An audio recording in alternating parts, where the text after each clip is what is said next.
ওয়ালাইকুম প্রিয় নবম দশম শ্রেণীর ছাত্রছাত্রীবৃন্দ, তোমাদের জন্য আজকে আমরা আরেকটি অঙ্ক নিয়ে গুরুত্বপূর্ণ অঙ্ক নিয়ে হাজির হয়েছি। অঙ্কটি তোমাদের 3.5-এর 27 নম্বর অঙ্ক। দেখো, অঙ্কটিতে বলা রয়েছে যে 4% হার মুনাফায় কোনো টাকার 2 বছরের সরল মুনাফা ও চক্রবৃদ্ধি মুনাফার পার্থক্য 1 টাকা হলে শতকরা মুনাফার হার কত? অর্থাৎ 4% হারে কোনো টাকা, মানে টাকার পরিমাণটা আমরা জানি না, কোন একটা টাকা এখানে মেনশন করা হয়েছে যে কোন একটা টাকার 2 বছরের সরল মুনাফা। তাহলে 4% হারে কোনো টাকার 2 বছরের সরল মুনাফা, আবার ওই টাকায় ওই 4% হারেই 2 বছরেই চক্রবৃদ্ধি মুনাফা, তার পার্থক্য হচ্ছে 1 টাকা। অর্থাৎ চক্রবৃদ্ধি মুনাফা এবং সরল মুনাফার পার্থক্য 1 টাকা। তাহলে শতকরা মুনাফার হার কত? ঠিক আছে, তাহলে কোন একটা টাকায় 4% হারে 2 বছরের জন্য সরল মুনাফা এবং চক্রবৃদ্ধি মুনাফার পার্থক্য 1 টাকা। ওকে,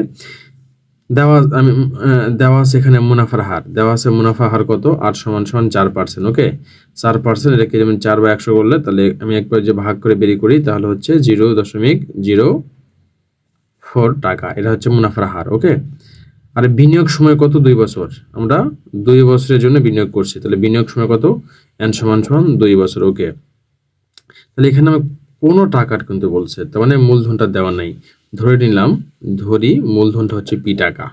তাহলে পি টাকার উপরে 4% হারে 2 বছরের জন্য সরল মুনাফা এবং চক্রবৃদ্ধি মুনাফাটা বের করতে হবে। দেন তাদের সেখান থেকে চক্রবৃদ্ধি থেকে সরল মুনাফা বাদ দিতে হবে।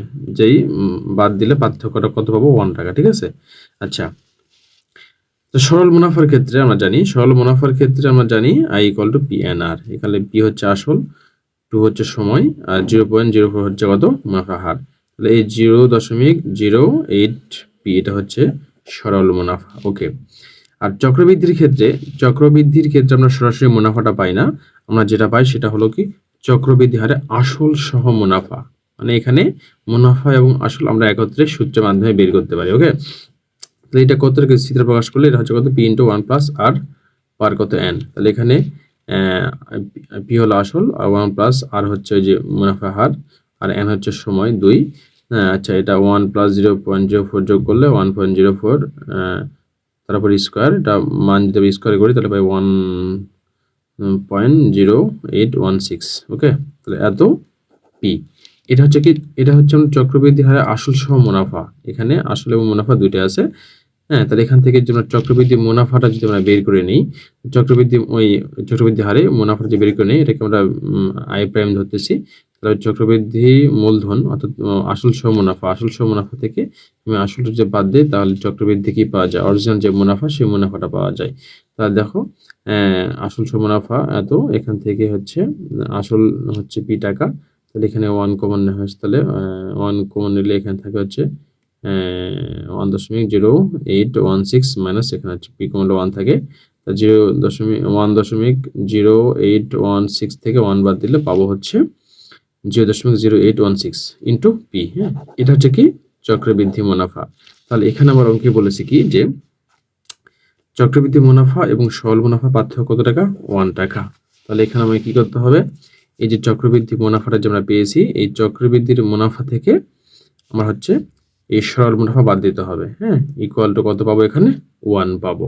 তাহলে আমরা প্রশ্নের মধ্যে লিখতে পারি যে চক্রবৃদ্ধি মুনাফা মাইনাস সরল মুনাফা ইকুয়াল টু কত? 1। যেহেতু তাদের পার্থক্য কত? 1। ঠিক আছে, তাহলে এটা হচ্ছে আমার চক্রবৃদ্ধি মুনাফা, এটা হচ্ছে সরল মুনাফা।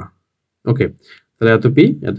এখানে পি কমলে 0.0816 মাইনাস 0.08। হ্যাঁ, তাহলে বাদ দিলে পাচ্ছি হচ্ছে 0.0016। ওকে, তাহলে যদি তোমরা পি বাই করো, পিকে রেখে ভাগ করে দিলে পাচ্ছি 1/0.0016। এটা যদি আমরা ভাগ করি তাহলে পাচ্ছি হচ্ছে 625 টাকা। এই 625 টাকার